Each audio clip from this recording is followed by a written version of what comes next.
Assalamualaikum warahmatullahi wabarakatuh. Saya Nadia Alfia Rahma bersama rekan saya Sania Zahril dari kelompok 9. Kali ini kelompok kami akan menerangkan materi yang bertema strategi inovasi dan pengembangan usaha baru. Masuk kepada pembahasan pertama, yaitu pengertian inovasi. Inovasi sendiri berasal dari kata innovation yang bermakna pembaharuan, perubahan secara baru, dan inovasi juga diartikan sebagai penemuan namun berbeda dengan makna penemuan dalam kata discovery ataupun invensi.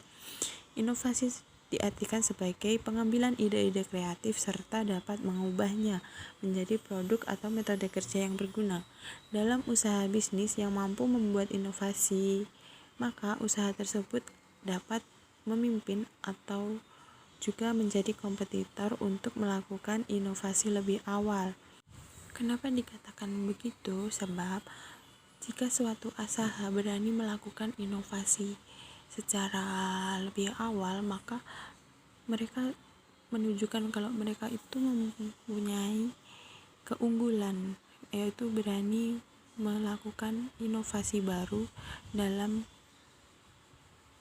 usahanya, yang dimana ini akan membuat usaha tersebut menjadi kompetitor di antara usaha-usaha lain. Inovasi sendiri sebagai fungsi khusus dari kewirausahaan, baik itu dalam bisnis yang telah ada, institusi pelayanan publik, atau usaha yang baru dimulai oleh individu seorang diri. Inovasi juga berarti pengusaha yang menciptakan kekayaan baru, yaitu menghasilkan sumber daya atau memberikan sumber daya yang telah ada dengan meningkatkan potensi untuk menciptakan kekayaan. Selanjutnya ada faktor-faktor pendukung keberhasilan inovasi. 1, yaitu harus berorientasi pasar. Maksudnya, banyak inovasi yang sekedar memecahkan masalah kreatif tetapi tidak bersifat dan tidak mempunyai keunggulan bersaing di pasar. Hubungan inovasi dan pasar di dalamnya adalah user relation, yaitu kompetitor sebagai pesaing, competition sebagai persaingan, change of competition sebagai perubahan persaingan, dan change driver atau penentu arah, dan customer behavior yang dimana yaitu adalah perilaku konsumen. Yang kedua, Anda mampu meningkatkan nilai tambah perusahaan. Adanya nilai tambah akan menjadi pendongkrak tumbuh dan berkembangnya sebuah perusahaan. Dengan adanya peningkatan ini, maka usaha akan lebih berkembang. Ketiga, punya unsur efektivitas dan efisien. Tanpa 2E, yaitu efektivitas dan efisien dari sebuah inovasi yang akan ditemukan, maka inovasi tersebut tidak mempunyai arti dan dampak yang berarti bagi kemajuan perusahaan. Karena perusahaan yang berjalan dengan baik itu tentunya mempunyai efektivitas dan efisiensi dalam kemajuan perusahaannya. Yang keempat, harus sejalan dengan visi misi perusahaan. Ini bertujuan agar inovasi sejalan dengan visi misi perusahaan agar tidak menyimpang dari arah pertumbuhan usaha. Yang terakhir, harus bisa ditingkatkan lagi. Maksudnya inovasi harus bisa diinovasikan kembali sehingga terjadi inovasi berkelanjutan agar menumbuhkan perusahaan menjadi lebih baik dan cenderung berkembang. Rich et al. Menggunakan istilah strategi kewirausahaan atau entrepreneur strategi yang didefinisikan sebagai sejumlah keputusan, tindakan, dan reaksi yang pertama-tama menciptakan, kemudian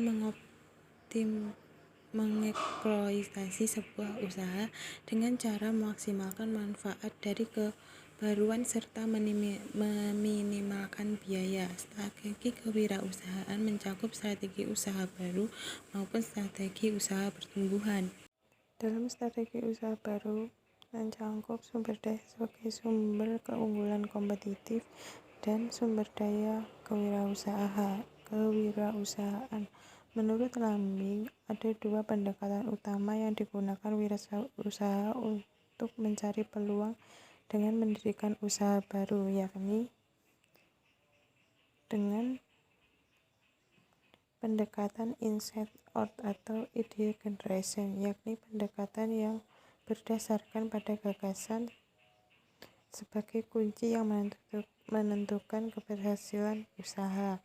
Dan yang kedua, pendekatan the outset in atau opportunity recognition, yakni pendekatan yang menekankan pada basis ide merespon kebutuhan pasar sebagai kunci keberhasilan. Kemudian sumber-sumber inovasi. Membicarakan inovasi dalam wirausaha tentu tidak terlepas dari sumber-sumber inovasi itu sendiri. Menurut Dunker, sumber inovasi dibagi menjadi 7 jenis, yakni yang pertama, hal yang tidak diperkirakan atau the unexpected, yakni sukses yang tidak diperkirakan atau kegagalan yang tidak diperkirakan. Yang kedua, keganjilan atau ketidaksesuaian atau disebut the incongruity. Ada perbedaan antara realistis yang sebenarnya dengan kenyataan yang diasumsikan. Yang ketiga, proses kebutuhan atau proses need. Yang keempat, perubahan struktur pasar dan struktur industri. Yang kelima, demografi, yakni perubahan dalam besaran populasi, struktur usia, komposisi tenaga kerja, tingkat pendidikan. Dan keenam, perubahan persepsi atau suasana hati.